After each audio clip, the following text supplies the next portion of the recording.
अस्सलाम वालेकुम स्टूडेंट्स जी। आज एक्सरसाइज 2.1 का क्वेश्चन नंबर 3 स्टार्ट करेंगे। क्वेश्चन नंबर 3 आपके पास है, फॉर व्हाट वैल्यू ऑफ के the expression is perfect square.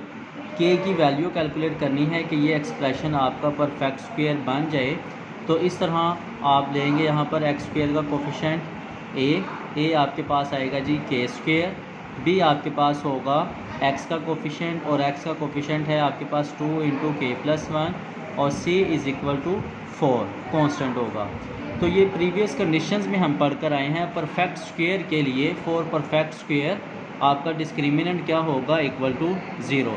आसानी के लिए आप ऐसे भी याद रख सकते हैं, जब भी आपने कोई अननोन कैलकुलेट करना होगा, जैसे यहाँ पर आपने के कैलकुलेट करना है तो ऐसी तमाम क्वेश्चंस में आप डिस्क्रिमिनेंट को इक्वल टू 0 लेंगे। ठीक है, ये कंडीशन आप ज़रूर लिखा करें। तो discriminant is equal to 0। Discriminant हम जानते हैं किसके इक्वल है जी, बी स्क्वायर माइनस 4ac। अब ये तमाम वैल्यूज़ हम कैलकुलेट कर चुके हैं, यहाँ वैल्यूज़ पुट करते हैं। बी आपके पास है 2 इंटू के प्लस 1 जी, बी पुट किया 2 इंटू के प्लस 1 और फिर ये बी का स्क्वायर है, ये स्क्वायर आएगा -4। ए आपके पास है, ए आपके पास है के स्क्वायर, तो ए की वैल्यू पुट की के स्क्वायर और फिर है सी आपके पास है जी 4, सी की वैल्यू पुट की 4। ठीक है, तो ये 2 का स्क्वायर, ये स्क्वायर आपका 2 का भी है और ये इस एक्सप्रेशन का भी है। 2 का स्क्वायर करेंगे तो 4 आएगा और यहाँ a plus B whole square का बनेगा आपके पास फॉर्मूला। इसे ओपन करेंगे तो ये a square plus B square plus 2a और ये b मिलेगा आपको। यहाँ मल्टीप्लिकेशन परफॉर्म की 4 4 16 के स्क्वायर इज़ इक्वल टू 0 जी। यहाँ ब्रैकेट मीन्स मल्टीप्लाई, 4 अंदर ईच टर्म से मल्टीप्लाई करेंगे। 4 के स्क्वायर 4 1 द 4, 4 2 8 के माइनस 16 के स्क्वायर इज़ इक्वल टू 0। यहाँ आप standard form of quadratic equation जो है वो जनरेट करें।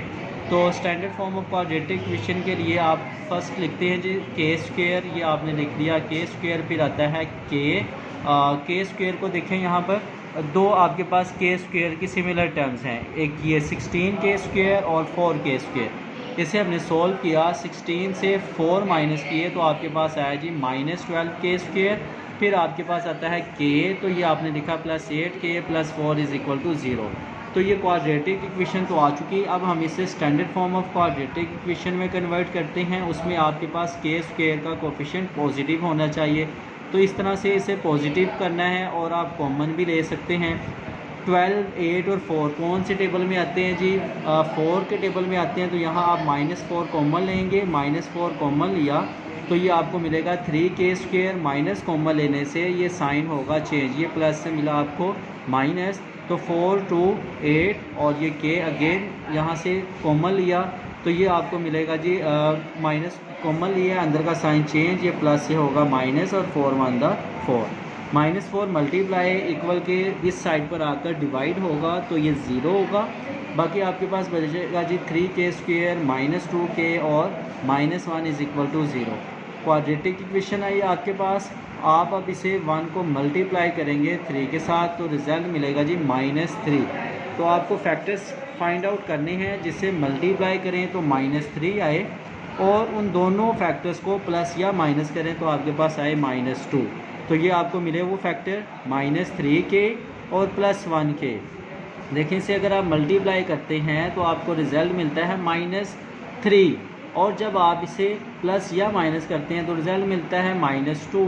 तो ये आपके दो फैक्टर्स, इस तरह आपने फर्स्ट 2 से कॉमन लिया और फिर नेक्स्ट 2 से कॉमन लिया। यहाँ आपको कॉमन मिलेगा 3 के, ये के स्क्वायर है, एक के बाहर जा चुका तो आपको मिलेगा के, -3 के कॉमन बाहर, यहाँ मिलेगा आपको 1। अगेन यहाँ से कॉमन लेंगे तो 1 कॉमन मिलेगा और ये आएगा अंदर आपके पास के -1। ब्रैकेट वाली टर्म्स सेम होने की वजह से 1 टाइम लिखी जाएंगी और फिर आपके पास आएगा 3 के plus 1 equal to 0। First B equal to 0 और सेकंड भी इक्वल टू 0। यहाँ से के कैलकुलेट करेंगे तो -1 इक्वल के यहाँ शिफ्ट करेंगे तो +1 और ये के आप कैलकुलेट करेंगे +1 यहाँ आएगा तो -1, 3 मल्टीप्लाई यहाँ शिफ्ट करेंगे तो ये होगा -1/3। तो ये के आपने कैलकुलेट करना था, यह है आपका आंसर। इस तरह क्वेश्चन नंबर 4 की तरफ चलते हैं।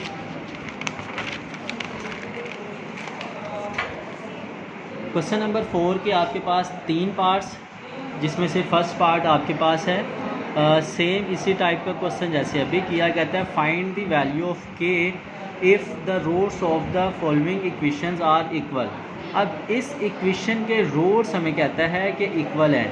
तो इससे पहले कल के लेक्चर में हम लोग पढ़ कर आए थे nature of the roots of quadratic equation.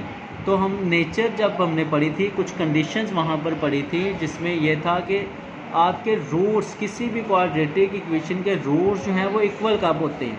यहाँ उसने इक्वल रूट्स की बात की, तो इक्वल आपके पास क्वाड्रेटिक इक्वेशन के रूट्स उस कंडीशन में होते हैं जब आपका डिस्क्रिमिनेंट आता है 0। तो ये कंडीशन आप लिखेंगे, for equal roots discriminant is equal to 0। आसान अल्फाज में आप ऐसे भी याद रख सकते हैं, जैसा कि प्रीवियस क्वेश्चन में बताया, जब भी आपको कोई अननोन कैलकुलेट करना है, जैसे यहाँ उसने कहा फाइंड द वैल्यू ऑफ के कैलकुलेट करना है, कोई अननोन कैलकुलेट करना है, तो आप डिस्क्रिमिनेंट को हमेशा इक्वल टू 0 लेंगे।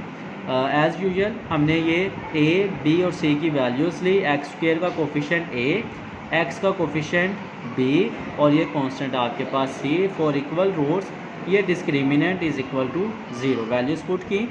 बी आपके पास है जी 3k और ये बी का स्क्वायर, यहाँ इसका स्क्वायर लिया, -4। ए आपके पास है 2k - 1, तो ए की वैल्यू पुट की 2k - 1। अगेन सी आपके पास है 3, ये पुट किया हमने 3। सिंप्लीफिकेशन 3 का स्क्वायर किया तो 9, ये स्क्वायर के का भी है तो मिलेगा के स्क्वायर।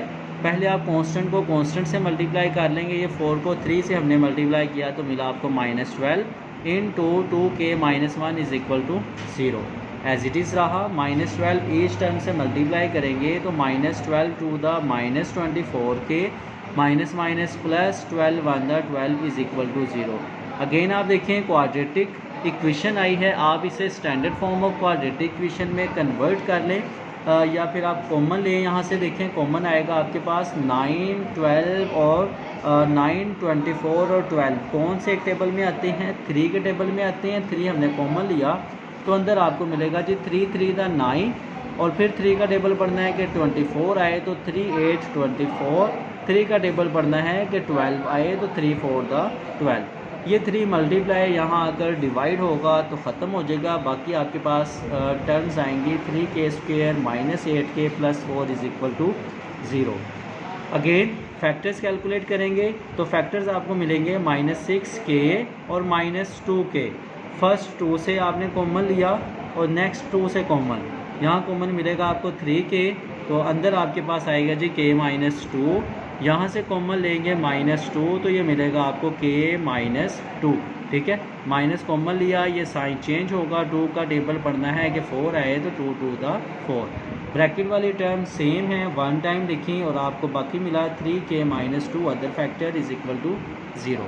फर्स्ट भी 0 के इक्वल, सेकंड भी 0 के इक्वल। यहाँ से k आपने कैलकुलेट किया, -2 है इस तरफ आएगा तो +2, -2 यहाँ शिफ्ट किया +2, 3 मल्टीप्लाई है, यहाँ आकर होगा डिवाइड, तो ये आएगा आपके पास k का दूसरा आंसर। तो ये था आपका क्वेश्चन नंबर 4 का पार्ट नंबर 1। पार्ट 2 और पार्ट 3 आप खुद सॉल्व करें। अगर कहीं प्रॉब्लम हो तो आप मुझसे पूछ सकते हैं। इंशाल्लाह कल की क्लास में हम लोग क्वेश्चन नंबर 5 6 सॉल्व करेंगे। तब तक के लिए इजाज़त दीजिए।